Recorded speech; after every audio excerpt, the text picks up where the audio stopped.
Hi, ഞാൻ ബിന്ദു. എൻ്റെ YouTube channel chilli ജാസ്മിനിലേക്ക് എല്ലാവർക്കും സ്വാഗതം. രസം ഉണ്ടാക്കാനും മീൻ വറക്കാനും ഇറച്ചി കറി വെക്കാനും ഒക്കെ ഉപയോഗിക്കുന്ന കുരുമുളകിനെ കുറിച്ചുള്ളതാണ് ഇന്നത്തെ നമ്മുടെ വീഡിയോ. അപ്പോൾ നമുക്കറിയാം, നമ്മുടെ ചെറിയ കാലത്തിലൊക്കെ ആണെങ്കിൽ, അല്ലെങ്കിൽ നമ്മൾ കുറച്ച് വർഷങ്ങൾക്കൊക്കെ മുമ്പാണെങ്കിൽ നമ്മൾ കുരുമുളക് വളർത്തുന്നത് എപ്പോഴും വലിയ മരങ്ങളുടെ ചുവട്ടിൽ നട്ടിട്ടാണ്. അപ്പോൾ അവരിങ്ങനെ മരത്തിൻ്റെ തണ്ടേ പറ്റിപ്പിടിച്ച് ഇങ്ങനെ വളർന്ന് കയറിപ്പോയി കായ്കൾ ഉണ്ടാകുന്നതും നല്ല ഉയരത്തിലായിരിക്കും. അപ്പോൾ കുരുമുളക് പഴുക്കുന്ന അവസരത്തിൽ കുറേയൊക്കെ താഴെ പൊഴിഞ്ഞു പോകും.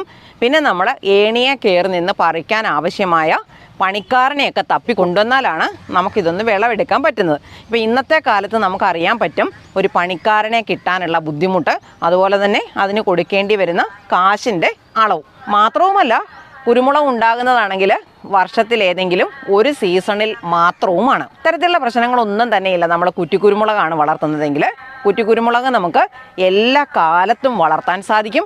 അതുപോലെ തന്നെ എല്ലാ കാലത്തും കായ്കളുണ്ടാകും. നമ്മുടെ ആവശ്യത്തിന് നമ്മളൊന്ന് വന്ന് പറിച്ചെടുത്താൽ മാത്രം മതി. അങ്ങനെയുള്ള ഒത്തിരി ഗുണങ്ങളുള്ളതാണ് നമ്മുടെ കുറ്റിക്കുരുമുളക് എന്ന് പറയുന്നത്. ഞാൻ കുറ്റിക്കുരുമുളക് വളർത്തിയിരിക്കുന്നത് നമ്മുടെ ടെറസിൽ ഇതേപോലൊരു പെയിൻറ്റ് ബക്കറ്റിനകത്താണേ. കണ്ടോ, കുരുമുളക് ഉണ്ടായി കിടക്കുന്ന കണ്ടോ. നമ്മുടെ ആവശ്യത്തിനുള്ള കുരുമുളക് ഇതിൽ നിന്ന് തന്നെ നമുക്ക് വിളവെടുക്കാനുണ്ട്. അപ്പോൾ ഇതേപോലെ നമ്മളൊരു 2-3 കുരുമുളക് നമ്മുടെ വീട്ടിൽ നട്ടുപിടിപ്പിക്കുകയാണെങ്കിൽ നമ്മുടെ ആവശ്യത്തിനുള്ള കുരുമുളക് നമുക്ക് ഇവിടെ നിന്ന് തന്നെ കിട്ടും. കുറ്റിക്കുരുമുളക് വളർത്തുന്നതിൻ്റെ മറ്റൊരു ഗുണം എന്ന് പറയുന്നത്, നമുക്കിപ്പോൾ ചെടികളെ പോലെ തന്നെ ചെടിച്ചട്ടികളിൽ വെച്ചിട്ട് വേണമെങ്കിലും വളർത്താം. അതുപോലെ ഒരു സ്ഥലത്ത് നിന്ന് മറ്റൊരു സ്ഥലത്തേക്ക് മാറ്റി വെച്ച് വളർത്താനും നല്ല സൗകര്യമാണ്. ഇപ്പോൾ വീട് മാറിപ്പോകുന്നൊക്കെ ആൾക്കാരുണ്ടല്ലോ, ഇപ്പോൾ ടൗണുകളിൽ വന്നിട്ട് ജോലി ചെയ്ത് മറ്റൊരു സ്ഥലത്തേക്ക് ട്രാൻസ്ഫർ കിട്ടുന്ന അവസരത്തിൽ അവിടെ നിന്ന് അവർക്ക് മാറേണ്ടി വരും. അങ്ങനെ പോകുന്ന അവസരത്തിൽ നമ്മളൊരു കുറ്റിക്കുരുമുളക് നട്ട് വളർത്തുവാണെങ്കിൽ അതിനെ നമുക്ക് ചെടിയോടെ ചട്ടിയോടെ എടുത്തുകൊണ്ട് പോകാനും സാധിക്കും എന്നുള്ളൊരു വലിയ ഗുണം കൂടെ ഇതിനുണ്ട്. നല്ല സൂര്യപ്രകാശം വേണ്ടുന്ന ഒരു ചെടിയാണ് കുരുമുളക്. എന്നാലും ഭാഗികമായ തണൽ കിട്ടുന്നിടത്തും അവർ വളരുകയും ചെയ്യുന്നുണ്ട്, കായ്ക്കുകയും ചെയ്യും. നമുക്കിന്ന് ഇതിനെ ഒന്ന് വിളവെടുക്കാവേ. അപ്പം ഞാൻ ഇവിടെ നിന്ന് പറിച്ചു തുടങ്ങുകയാണ്. ഇപ്പോൾ ഇത് നിറയെ കായ്ച്ചു കിടക്കുന്നത് നിങ്ങൾ കാണുന്നുണ്ടല്ലോ. അപ്പോൾ ഇങ്ങനെ കായ്ച്ചു കഴിയുമ്പം നമ്മളിതിനെ വിളവെടുത്തില്ലെങ്കിൽ ചെടിക്ക് തന്നെ ക്ഷീണമാകുമേ. അപ്പോൾ ചെടി അങ്ങനെ ഇപ്പം തന്നെ അതിനൊരു മന്ദിപ്പിലാണ് നിൽക്കുന്നത്. അങ്ങനെ നിന്ന് നമ്മൾ പറിക്കാതിരിക്കുവാണെങ്കിൽ ചിലപ്പോൾ ചെടി നഷ്ടപ്പെട്ടു പോകാൻ തന്നെ സാധ്യതയുണ്ട്. അതുകൊണ്ട് ഞാൻ ഇതിനകത്തുനിന്ന് ഓരോന്നിനും ഇങ്ങോട്ട് പറിച്ചെടുക്കാൻ പോവുകയാണേ. അപ്പോൾ നമ്മൾ വളരെ ശ്രദ്ധിച്ച് വേണം പറിച്ചെടുക്കാൻ. നമ്മുടെ ചെടിയുടെ തണ്ടൊന്നും ഒടിഞ്ഞു പോകരുത്. ഈ തണ്ടുകളിലാണല്ലോ വീണ്ടും കായ്കൾ ഉണ്ടാകുന്നത്. കാണുന്നുണ്ടോ? അപ്പം ഞാൻ ഈ താഴോട്ട് കിടക്കുന്ന ഈ കമ്പേലെ മാത്രം ആദ്യം പറിച്ചെടുത്തിട്ട് നിങ്ങളെ കാണിക്കാവേ. അപ്പം ഞാൻ മുഴുവനും പറിച്ചെടുക്കുവാണ്. നല്ല സൂക്ഷിച്ചൊക്കെ പറിച്ചെടുക്കണം, അല്ലേ നമ്മുടെ ചെടിക്ക് അത് കേടുവരും. അപ്പോൾ ഇങ്ങനെ ഓരോന്നും കണ്ടോ, അതിൻ്റെ നീളം കണ്ടോ. ഇനി നല്ല വലിപ്പത്തിലുള്ള കുരുമുളക് തന്നെയാണ് ഉണ്ടാകുന്നത് കേട്ടോ. ഞാൻ ഇതിങ്ങനെ കുറേശ്ശെ ആയിട്ട് പറിച്ച് നമ്മുടെ പാത്രത്തിലിടുവാണേ. ഇത് കണ്ടോ, ഇത് നമ്മുടെ ഡയാന്തസിൻ്റെ പൂവാണേ. അപ്പം ഞാനിവിടെ നേരത്തെ ഡയാന്തസിൻ്റെ പൂക്കളാണ് ഇതുപോലെ ഹാങ്ങിങ് പോട്ടിനകത്ത് ഇവിടെ നട്ടുപിടിപ്പിച്ചത്. അപ്പോൾ ഈ മഴ തുടർച്ചയായിട്ട് വന്നാൽ ഈ ഡയാന്തസ് പെട്ടെന്ന് അങ്ങോട്ട് ചീഞ്ഞു പോകും. നമ്മൾ ചെടി വളർത്തുന്നവർക്ക് അറിയാം. അപ്പോഴാണ് ഞാൻ ഈ പാത്രത്തിനകത്ത് മണ്ണ് നിറച്ചിട്ട് പാലക്ക് ചീരയും ഇതുപോലെ ഉള്ളിയുമൊക്കെ വളർത്താനായിട്ട് തുടങ്ങിയത്. കണ്ടോ, അങ്ങനെ നമ്മൾ ഓരോ സാഹചര്യത്തിൽ ഓരോരോ മാറ്റമാണ് വരുത്തുന്നത്. വരേണ്ടി വരുവാ ചെയ്യുന്നത് ശരിക്കും പറഞ്ഞാൽ. അപ്പം ഞാൻ ഈ തണ്ടയില ഇങ്ങനെ പറിക്കുക. ഇപ്പം നമുക്ക് മരത്തെ കയറുന്ന കുരുമുളകാണെങ്കിൽ ഇങ്ങനെ നമുക്ക് പറിച്ചെടുക്കാനുള്ള സൗകര്യം കിട്ടുമോ? ഇങ്ങനെ ഒരുമിച്ച് പറിച്ചെടുക്കുവാണെങ്കിൽ നമ്മൾ മറ്റേ കുരുമുളകില്ലേ, അതിനെപ്പോലെ തന്നെ നമുക്ക് വെയിലത്തിട്ട് ഉണങ്ങി സൂക്ഷിച്ചു വെക്കാനും പറ്റും. നമ്മൾ ഈ പണ്ടൊക്കെ നമ്മുടെ കുരുമുളകിൽ ഈ ഒരു സീസണിൽ നമ്മൾ മുളക് വിളവെടുക്കുമല്ലോ. അപ്പം മുളക് വിളവെടുത്തിട്ട് നമ്മൾ വെയിലത്തിട്ട് 2 ദിവസമൊക്കെ പായയിൽ അല്ലെങ്കിൽ പരമ്പയിലൊക്കെ ഇട്ടിട്ട് നമ്മൾ ഉണങ്ങും. അങ്ങനെ ഒരു 2 ദിവസം വാടിക്കഴിയുമ്പോൾ നമ്മളതിനെ മെതിച്ചെടുക്കും, അല്ലേ, ചവിട്ടി മെതിച്ചെടുക്കാറുണ്ട്. അതായത് ഈ തണ്ടേന്ന് കുരുമുളക് മണികൾ വേർതിരിക്കാൻ വേണ്ടിയിട്ട് നമ്മൾ ചവിട്ടി അതിനെ വേർതിരിച്ചെടുക്കും. അതൊക്കെ നിങ്ങൾ ആരെങ്കിലും ഓർക്കുന്നവരുണ്ടെങ്കിൽ എനിക്കൊന്ന് കമൻറ്റ് ചെയ്യണം കേട്ടോ. പിന്നെ മാത്രമല്ല, നമ്മൾ വേറൊരു കാര്യം കൂടെ ചെയ്യുവേ. ഇങ്ങനെ ഇതിൻ്റെ കുരുമുളക് മണികൾ മാറ്റിയതിന് ശേഷം ഒരു കറുത്ത നിറത്തിലാണ്, 2 ദിവസത്തെ വാട്ടം കഴിഞ്ഞിട്ടാണല്ലോ നമ്മൾ ഈ ചവിട്ടി ഉടയ്ക്കുന്നത്.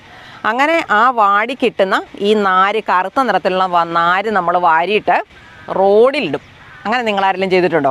അപ്പോൾ ആൾക്കാർ, പ്രായമുള്ളവർ പറയുന്നത് എന്നാണെന്നറിയോ, ഇതേ കൂടെ ആൾക്കാർ ചവിട്ടി നടന്നാലേ അടുത്ത വർഷം കൂടുതൽ കുരുമുളക് ഉണ്ടാവുള്ളൂ എന്നൊക്കെ പ്രായമുള്ളവർ പറയാറുമുണ്ട്. അങ്ങനെയൊക്കെ ആരെങ്കിലും പറഞ്ഞു കേട്ടിട്ടുണ്ടെങ്കിൽ എനിക്കൊന്ന് കമൻറ്റ് ചെയ്യണേ. പഴയ ഓർമ്മകൾ എപ്പോഴും നമുക്ക് ഭയങ്കര സന്തോഷം തരുന്നതുമാണ്. ഒരു നൊസ്റ്റാൾജിയാണ് ശരിക്കും പറഞ്ഞാൽ. ഓ നോക്കി ഒരേല ഇങ്ങോട്ട് അടന്നു പോരുകയും ചെയ്തു കണ്ടോ. അപ്പോൾ ഇതുപോലെ നമുക്ക് നമ്മുടെ കുറ്റിക്കുരുമുളക് നിറയെ കായ്ക്കാനായിട്ട് ഞാൻ എന്തൊക്കെയാണ് ചെയ്തിരുന്നതെന്നും കൂടെ ഞാൻ നിങ്ങൾക്ക് പറഞ്ഞു തരാവേ. എന്നാലല്ലേ നിങ്ങളും വളർത്തുമ്പോൾ നിങ്ങൾക്കും ഇതുപോലെ തന്നെ കുരുമുളക് ഇതുപോലെ തന്നെ വേണമെന്നില്ല, ഇതിലേറെ കിട്ടട്ടെ. അതിനുള്ള കാര്യങ്ങളാണ് ഞാനിന്ന് പറഞ്ഞു തരുന്നത്. നമ്മൾ കുരുമുളക് ഇങ്ങനെ വളർത്തുമ്പം ഒരു കാര്യം ശ്രദ്ധിച്ചോണേ, എന്നും തന്നെ വെള്ളം കൊടുക്കണം. ഇതുപോലെ ടെറസിലൊക്കെ വളർത്തുമ്പോൾ, ടെറസിലെന്ന് പറഞ്ഞാൽ യാതൊരു താങ്ങും തണലും ഇല്ലാത്ത ഭയങ്കര ചൂടല്ലേ കിട്ടുന്നത്. അപ്പോൾ എന്നും വെള്ളം ഒഴിച്ചു കൊടുക്കണം. അതുപോലെ കുരുമുളക് നന്നായിട്ട് കായ്ക്കണമെങ്കിൽ നല്ല പോലെ പോളിനേഷൻ നടക്കണം. ഇവരുടെ പോളിനേഷൻ നടത്താനുള്ള മീഡിയം വെള്ളമാണേ. അതുകൊണ്ട് തന്നെ നമ്മൾ കുരുമുളകിന് വെള്ളം ഒഴിച്ചു കൊടുക്കുമ്പം ഇലകളിലെല്ലാം വീഴത്തക്ക രീതിയിൽ രാവിലെ തന്നെ വെള്ളം ഒഴിച്ചു കൊടുക്കുന്നതാണ് നല്ലത്. കുറ്റിക്കുരുമുളക് വളർത്തുമ്പോഴാണ് അങ്ങനെ നമ്മൾ ശ്രദ്ധിക്കുന്നത് കേട്ടോ. നമ്മൾ മറ്റേ മരമൊക്കെ പറമ്പിക്കൂടെ നടന്ന അവസരത്തിൽ അതിനെല്ലാം പോയി മരത്തിൻ്റെ മുകളിൽ വരെ വെള്ളമൊന്നും ഒഴിക്കാൻ നമ്മളെ കൊണ്ട് പറ്റത്തില്ല. പക്ഷേ ഇങ്ങനെ വളർത്തുമ്പം നമ്മളെ കൊണ്ട് പറ്റാവുന്ന കാര്യമേ ഉള്ളൂ. അപ്പോൾ അതൊക്കെ നമ്മൾ ശ്രദ്ധിച്ചാലാണ് നമുക്ക് ഇതുപോലെ കുരുമുളക് വിളവെടുക്കാനായിട്ട് വരുന്നുണ്ട്. ഇതുപോലെ നമ്മുടെ ചെടിയിലെ ഒരു മുളകെങ്കിലും പഴുത്തു തുടങ്ങുമ്പോൾ നമ്മൾ മനസ്സിലാക്കിക്കോണം പറിക്കാനുള്ള പാകമായിട്ടുണ്ട്, വിളവെടുക്കാറായി എന്നാണ് നമ്മൾ അതിൽ നിന്ന് മനസ്സിലാക്കുന്നത്. ഇത് കണ്ടോ. പിന്നെ മാത്രമല്ല ചെടി ഇങ്ങനെ ഒരു ക്ഷീണവും കാണിക്കും വിളവെടുക്കുന്ന സമയമാകുമ്പോഴത്തേക്കിന്. നമ്മുടെ ചെടിക്കും അങ്ങനെ തന്നെ ഉണ്ട്. അതിപ്പം നമ്മൾ ഇത് കഴിഞ്ഞിട്ടൊരു കാര്യം ചെയ്തു കൊടുക്കും, അതോടുകൂടി ആ ചെടിയുടെ ക്ഷീണം മാറിക്കിട്ടുകയും ചെയ്യും. അപ്പോൾ നമ്മളിത് അപ്പുറത്തെ വശത്തുനിന്ന് ഇത് ഇത്രയും പറിച്ചെടുത്തിട്ടുണ്ട്. ഇനി ഇതിൻ്റെ പുറകു വശത്തായിട്ട് കുറച്ചും കൂടെ ഉണ്ട്, അതിനെ കൂടെ ഞാനങ്ങോട്ട് വിളവെടുക്കുവാണേ. അപ്പോൾ ഇതേപോലെ. പിന്നെ ഒരു കാര്യം പറയട്ടെ, നമുക്ക് ശോഭനയെന്ന് പറഞ്ഞ ഒരാൾ പറയുന്നുണ്ടായിരുന്നു എന്തൊക്കെ ചെയ്തിട്ടും എനിക്ക് പുതിന വളർത്താൻ പറ്റുന്നില്ലെന്ന് കേട്ടോ. അപ്പം ഞാൻ ഇതിങ്ങനെ വെറുതെ ഒരു തണ്ട് ഇതിനകത്ത് വെച്ചിരുന്ന ബക്കറ്റിൽ നിന്ന് താഴേക്ക് തൂങ്ങിക്കിടന്നിട്ടാണ് ഇവരുണ്ടാകുന്നത്. ഇത് കണ്ടോ, അവരങ്ങോട്ട് ടൂർ ചെയ്തതേ അപ്പുറത്തെ സൈഡ് വരെ എത്തും കണ്ടോ. ഇങ്ങനെ അങ്ങ് പൊക്കോളും. നമ്മൾ അവർക്കൊരു ചുവട് കൊടുത്താൽ മതി. പിന്നെ നമ്മൾ കടയിൽ നിന്ന് വാങ്ങിച്ചുകൊണ്ട് വരുന്ന പുതിനയുടെ തണ്ട് എങ്ങനെയാണ് കിളിപ്പിക്കുന്നതെന്നൊക്കെ ഞാൻ നേരത്തെ വീഡിയോ ചെയ്തിട്ടുണ്ട്. അപ്പം നിങ്ങൾക്ക് അത്യാവശ്യം എന്തെങ്കിലും കാര്യങ്ങൾ അറിയാനുണ്ടെങ്കിൽ ചില്ലി ജാസ്മിൻ എന്ന് പറഞ്ഞിട്ട് പുതിനയാണേ പുതിന, അല്ലെ ചില്ലി ജാസ്മിൻ എന്ന് പറഞ്ഞിട്ട് മല്ലിയാണേ മല്ലി എന്ന് കൊടുത്തു കഴിഞ്ഞാൽ നമ്മുടെ യൂട്യൂബിൽ അതിനെക്കുറിച്ചെല്ലാം തന്നെ ഞാൻ വീഡിയോ ചെയ്തിട്ടുണ്ട്. അത് നിങ്ങൾക്ക് കാണാം. അപ്പോൾ അത്യാവശ്യം ആളുകൾക്ക് മനസ്സിലാകുന്നത് പോലെ, ഒരു സാധാരണക്കാരന് മനസ്സിലാകുന്നത് പോലെയാണ് ഞാൻ അതിനകത്ത് പറഞ്ഞു തരുന്നത്. അതുകൊണ്ട് തന്നെ ചില ആൾക്കാർ എന്നോട് പറയാറുണ്ട് അംഗൻവാടിയിലെ പിള്ളേർക്ക് പറഞ്ഞു കൊടുക്കുന്നത് പോലെയാണല്ലോ പറയുന്നതെന്നൊക്കെ പറയാറുണ്ട്. അംഗൻവാടിയിലെ പിള്ളേർക്ക് മനസ്സിലാകുന്നതെന്ന് പറയുന്ന ഒരു തെറ്റും കുറവൊന്നുമല്ല. എല്ലാവർക്കും മനസ്സിലാകണം നമ്മളൊരു കാര്യം മറ്റുള്ളവരോട് പറഞ്ഞു കൊടുക്കുന്ന, അല്ലെങ്കിൽ പിന്നെ പറയുന്നത് എന്തിനാ, ഫോട്ടോ എടുത്ത് വെച്ചാൽ പോരെ. അത്യാവശ്യം നമ്മൾ ഇത്രയും മുളക് പറിച്ചെടുത്തിട്ടുണ്ട്. ഇങ്ങനെ പറിച്ചെടുത്തിരിക്കുന്ന സമയത്ത് നമ്മൾ നോക്കിയാൽ കണ്ടോ, ഇതേപോലെ തിരി വീഴുന്നതുണ്ട്, അതുപോലെ കുറച്ച് പ്രായമായതുണ്ട്. അങ്ങനെ എല്ലാ കാലത്തും നമുക്കിവിടെ വന്നാൽ ഒരു 10 മുളക് പറിക്കാനുള്ളത് എപ്പോഴും കിട്ടും. അതിനുള്ള മുളക് നമ്മുടെ കുരുമുളകേൽ, കുറ്റിക്കുരുമുളക് ആര് വളർത്തിയാലും നിങ്ങൾക്ക് കിട്ടും.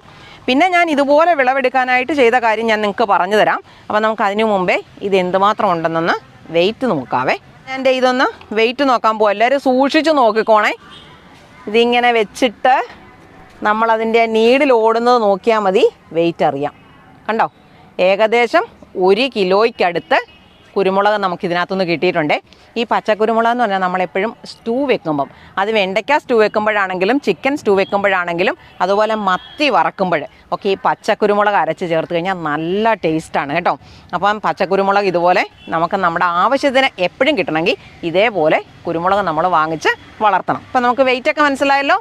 ഇനി ഞാൻ ഇതേപോലെ കുരുമുളക് കിട്ടാൻ ചെടിയുടെ ചോട്ടിൽ എന്താണ് ചെയ്തു കൊടുത്തതെന്ന് നിങ്ങൾക്ക് പറഞ്ഞു തരാം. ഇതുപോലെ നമ്മളെ കുറ്റിക്കുരുമുളക് വിളവെടുത്ത് കഴിഞ്ഞാൽ ഉടനെ ഇതിനൊരു വളം ചെയ്യണേ. ഞാൻ വളം ചെയ്യാനായിട്ട് എടുത്തു വെച്ചിരിക്കുന്നതെന്ന് പറയുന്നത് കുറച്ച് ചാണകപ്പൊടിയാണേ. അപ്പോൾ എന്നോട് ആൾക്കാർ പറയാറുണ്ട് ഇങ്ങനെ വളം കൂട്ടി ഇളക്കുമ്പോൾ നിങ്ങൾ വെറുതെ കൈകൊണ്ട് ചെയ്യരുതേ, ഗ്ലൗസ് ഇട്ടിട്ട് ചെയ്യണേ എന്ന് പറഞ്ഞ കാരണം ഞാൻ ഗ്ലൗസ് എടുത്തുകൊണ്ട് വന്നിട്ടുണ്ട്.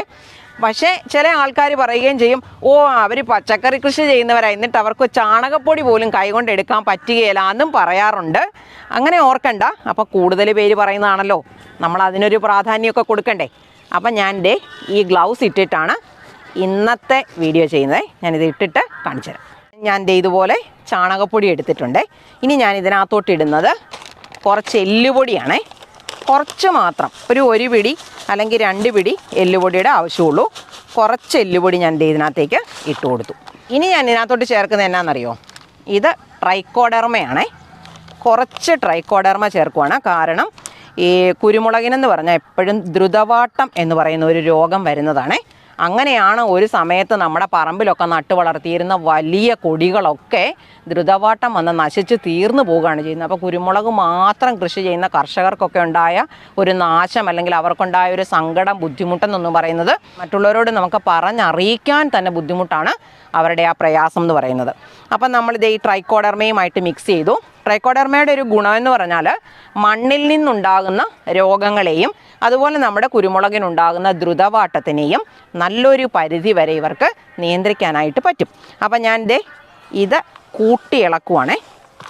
കണ്ടോ, ചാണകപ്പൊടിയുടെ കൂടെ, ചാണകപ്പൊടി മാത്രമല്ല, നമുക്കിപ്പോൾ മണ്ണിര കമ്പോസ്റ്റ് ഉണ്ടെങ്കിൽ അത് ഉപയോഗിക്കുക. ഏതെങ്കിലും കമ്പോസ്റ്റ് വളം മതി. ചാണകപ്പൊടിയും ഒരു കമ്പോസ്റ്റ് വളമാണ്, കോഴിവളവും ഒരു കമ്പോസ്റ്റ് വളമാണ്. അങ്ങനെയുള്ള ഏതെങ്കിലും നമുക്കൊരു കമ്പോസ്റ്റ് വളം ഇതുപോലെ മിക്സ് ചെയ്തെടുത്താൽ മതി. ഇനി ഞാൻ ഇത് ഈ ചെടിയുടെ ചുവട്ടിലോട്ട് ഇടുവാണേ. ഇപ്പം ഞാൻ കുരുമുളക് ചെടിയുടെ ചുവട് വളം കൊടുക്കുമ്പം ഇളക്കാറില്ല. കാരണം പലപ്പോഴും ഇതുപോലെ ചുവടിളക്കിയ സമയത്ത് എനിക്ക് ചെടി നഷ്ടമായിട്ടുണ്ട്. ഇനി അതൊന്നും വരാത്ത രീതിയിൽ ചുവടിളക്കി കൊടുക്കാൻ പറ്റുന്നവരുണ്ടെങ്കിൽ ചെയ്തോ. ഞാൻ ചുവടിളക്കുന്നില്ല. ഈ ബക്കറ്റിലെ അല്ലെങ്കിൽ ഇതുപോലത്തെ പാത്രത്തിനകത്തൊക്കെ ചെറിയ ഇടയല്ലേ ഇവരുടെ വേരിന് ചുറ്റിനും കിട്ടുന്നുള്ളൂ.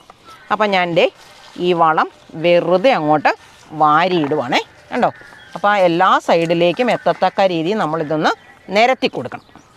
ഇനി ഞാൻ ചെയ്യുന്നത് എന്നാണെന്നറിയോ, ഈ ചെടിയുടെ ചുവട്ടിൽ ഇപ്പോൾ ഇനി വരാൻ പോകുന്നതെന്ന് പറയുന്നത് നല്ല ചൂടുള്ള കാലമാണ്. മിക്കവാറും ഒരു ഫെബ്രുവരിയുടെ പകുതിയോടുകൂടി വേനൽക്കാലത്തിൻ്റെ തുടക്കം ആകാറാണ് പതിവ്. പക്ഷേ കാലാവസ്ഥയ്ക്ക് പലപ്പോഴും നമ്മൾ വിചാരിക്കുന്നതിൽ നിന്ന് ഇന്ന് വ്യത്യാസം കാണാറുമുണ്ട്. അപ്പം ഇനി ചൂടുകാലമാണ് വരുന്നതെങ്കിൽ, അല്ലെങ്കിൽ തന്നെ ഇത് ടെറസിൽ നിൽക്കുന്ന ഒരു ചെടിയാണല്ലോ, അപ്പോൾ ഇതിൻ്റെ ചുവട്ടിൽ നനവും തണുപ്പും നിലനിർത്താൻ ഞാൻ കുറച്ച് ഉണങ്ങിയ ഇല, ഇത് ഞാൻ മിറ്റ അടിച്ചു വരുമ്പം വാരി വെക്കുന്നതാണേ. ഇങ്ങനെ കുറച്ച് ഇല നമ്മളിതിൻ്റെ ചുവട്ടിലേക്ക്, ഇത് കോട്ടൺ തുണി ആയതുകൊണ്ട് നമുക്കിതുപോലെ ഇട്ട് കൊടുക്കാൻ കുഴപ്പമില്ല. എന്നിട്ട് ഞാൻ ഇതുപോലെ ഇട്ട് കൊടുത്തിട്ടുണ്ട്. കണ്ടോ, ഇനി ഞാൻ ഇതിന് ഒരു കാര്യം കൂടെ ചെയ്യുവേ. ഇനി നമ്മൾ ചെയ്യുന്നതെന്ന് പറഞ്ഞാൽ, ഇത് നമ്മുടെ ജൈവ സ്ലറിയാണേ. ജൈവ സ്ലറി എല്ലാ ചെടികൾക്കും വളരെ നല്ലതാണ്. ചില്ലി ജാസ്മിനിൽ ഉണ്ടാക്കുന്നത് പോലെ ഉണ്ടാക്കിയെടുക്കണം. അപ്പോൾ ഇതിനകത്ത് പുഴു കിടക്കുന്നുണ്ടോ? എന്നോട് പലപ്പോഴും ആൾക്കാർ ചോദിക്കാറുണ്ട്, ഞങ്ങളുടെ ജൈവ സ്ലറിയിൽ പുഴു ഉണ്ടായിട്ടുണ്ട്, അത് ഉപയോഗിക്കാൻ കൊള്ളുവോ എന്ന്. അപ്പോൾ ഇത് തന്നെ ചത്തതാണെന്നാണ് എനിക്ക് തോന്നുന്നത്. ഇനി അതല്ലെങ്കിൽ പോലും നമ്മൾ ചെടിച്ചോട്ടിലേക്ക് ഒഴിച്ചിട്ട് കഴിഞ്ഞാൽ അവിടെ കിടന്ന് ചത്തുപോകും. പക്ഷേ വേറൊരു കാര്യം നമ്മൾ ശ്രദ്ധിച്ചോണം, ജൈവ സ്ലറി ഒഴിച്ചു കൊടുക്കുമ്പം വളരെ നേർപ്പിച്ച് മാത്രമേ ഒഴിച്ചു കൊടുക്കാവുള്ളൂ, അല്ലെങ്കിൽ അത് ഗുണത്തേക്കാളേറെ ദോഷം ചെയ്യും. ഇത്രയും ജൈവ സ്ലറി എടുത്തിരിക്കുന്നത്. അതിനകത്തോട്ട് നമ്മളിത് ഇതുപോലെ വെള്ളം ചേർത്തിട്ട് നേർപ്പിക്കും. എന്നിട്ട് ഞാൻ ഈ ചെടിയുടെ ചുവട്ടിലോട്ട് ഒഴിച്ചു കൊടുക്കുവാണേ. കണ്ടോ, ഇങ്ങനെ നമ്മൾ ഒഴിച്ചു കൊടുക്കും. അതിൻ്റെ കൂടെ മണ്ണിൻ്റെ കുറവുണ്ടെങ്കിൽ നമുക്ക് അതിൻ്റെ മുകളിലോട്ട് കുറച്ച് മണ്ണും കൂടെ ഇട്ട് കൊടുക്കാം. കണ്ടോ, വളരെ കുറച്ചിട്ട് കൊടുത്താൽ മതി. അപ്പോൾ ആ തണുപ്പ്, നമ്മൾ ആ ഉണങ്ങിയ ഇല ഇട്ട് കൊടുത്തത് കൊണ്ടുണ്ടാക്കുന്ന തണുപ്പ് ചെടിയുടെ ചുവട്ടിൽ തങ്ങി നിൽക്കുകയും ചെയ്യും. ഇതൊരു ചെറിയ കുറ്റിക്കുരുമുളകിൻ്റെ ചെടിയാണേ. പക്ഷേ എന്നിട്ട് കായ്കളൊക്കെ പിടിക്കാൻ തുടങ്ങിയിട്ടുണ്ട് കേട്ടോ. അവിടെ ഇവിടെയൊക്കെ ഉണ്ടാകുന്നുണ്ട്. വേണമെങ്കിൽ നമുക്കിതിനൊരു താങ്ങ് കൊടുക്കാം, അല്ലെങ്കിൽ ഇതുപോലെ നിന്നാലും മതി. അവരങ്ങനെ ചുറ്റിലേക്ക് മറിഞ്ഞ് കിടന്നിട്ട് ഉണ്ടായിക്കോളും. അപ്പോൾ ഇതിനും കൂടെ നമ്മൾ ആ ഉണ്ടാക്കി വെച്ചിരിക്കുന്ന വളവില്ലേ, അതിൻ്റെ കുറച്ച് മിച്ചമുണ്ട്. അത് നമുക്ക് ഇതിൻ്റെ ചുവട്ടിലോട്ട് ഇട്ട് കൊടുത്തേക്കാം. ഇനി ഞാൻ കുറച്ച് ഉണങ്ങിയ ഇലകളിട്ടിട്ട് അതിന് ചെയ്തു കൊടുത്തതുപോലെ തന്നെ കുറച്ച് ജൈവ സ്ലറിയും കൂടെ ഒഴിച്ചു കൊടുക്കുവാണേ. ഇനി നമുക്ക് മണ്ണ് കുറവുണ്ടെങ്കിൽ ഇതിൻ്റെ മുകളിലോട്ട് കുറച്ച് മണ്ണും കൂടെ ഇട്ട് കൊടുക്കാം. ഈ കുരുമുളക് കണ്ടോ, അപ്പം ഞാനൊരു പരീക്ഷണത്തിനാണെന്ന് പറഞ്ഞ് ഞാൻ അതിനെ ഇങ്ങനെ നേരെ മേളിലോട്ട് കയറ്റി വിട്ടിട്ടുണ്ടായിരുന്നേ. പക്ഷേ ഇങ്ങനെ കയറ്റി വിട്ട് കഴിഞ്ഞാൽ നമുക്ക് ഈ താഴെ കുരുമുളക് ഉണ്ടാകുന്നത് പോലെ ഒരു കുരുമുളകിൻ്റെ ഉണ്ടാകൽ ഇവിടെ കാണുന്നില്ല. അപ്പോൾ ഇതുപോലെ നീണ്ട് വള്ളിയായിട്ട് വന്നാൽ നിങ്ങളത് മുറിച്ച് കളയുന്നതാണ് നല്ലത്. ഈ കുരുമുളകിനെ നമ്മൾ ഉണക്കിയെടുത്താൽ ഇതേപോലെ കിട്ടും കേട്ടോ. കണ്ടോ, ഇങ്ങനെ നമുക്ക് കുരുമുളക് ഇവിടെ നിന്ന് ഉണക്കിയെടുക്കണം. ഇപ്പോൾ ഇവിടെ എനിക്ക് ഉണക്കിയെടുക്കാൻ ഒരു പ്രയാസവും ഇല്ല. ഇത് ഈ മുകളിൽ ടെറസേ വെച്ചേച്ച് പോയാൽ മതി. വൈകുന്നേരത്തിന് തന്നെ അത് വാടിക്കിട്ടും. അതിനുശേഷം കുറച്ചും കൂടെ നിരത്തിയിട്ടിട്ട് നമുക്ക് കൊഴിച്ചൊക്കെ ഇതിനെ എടുക്കണം. അപ്പോൾ ഇന്നത്തെ എൻ്റെ വീഡിയോ എല്ലാവർക്കും ഇഷ്ടമായില്ലേ? എന്നും കുരുമുളക് കിട്ടണമെങ്കിൽ ഇതേപോലെ കുറ്റിക്കുരുമുളക് വാങ്ങിച്ച് നടണം. എല്ലാ സമയത്തും നമുക്ക് നട്ട് വളർത്താം. വേനൽക്കാലമെന്നോ മഴക്കാലമെന്നോ തിരുവാതിര ഞാറ്റുവേലയെന്നൊന്നും കുറ്റിക്കുരുമുളക് നട്ട് വളർത്താനായിട്ട് നമ്മൾ നോക്കാൻ നിൽക്കേണ്ട. തിരുവാതിര ഞാറ്റുവേല നട്ട് വളർത്താൻ നല്ല സമയം തന്നെയാണ്. ഇപ്പോൾ ആ സമയം ഇപ്പോൾ തിരുവാതിരയല്ല, അപ്പോഴും നമുക്ക് നട്ട് വളർത്തണമെന്നുണ്ടെങ്കിൽ കുരുമുളക് നട്ട് വളർത്താനായിട്ട് സാധിക്കും. എൻ്റെ വീഡിയോ ഇഷ്ടമാകുവാണെങ്കിൽ എനിക്കൊരു ലൈക്ക് തരാൻ മറന്നു പോകല്ലേ. ഇതേപോലെ ഉപകാരപ്രദമായ മറ്റൊരു വീഡിയോയുമായി നമുക്ക് അടുത്ത ദിവസം വീണ്ടും കാണാം.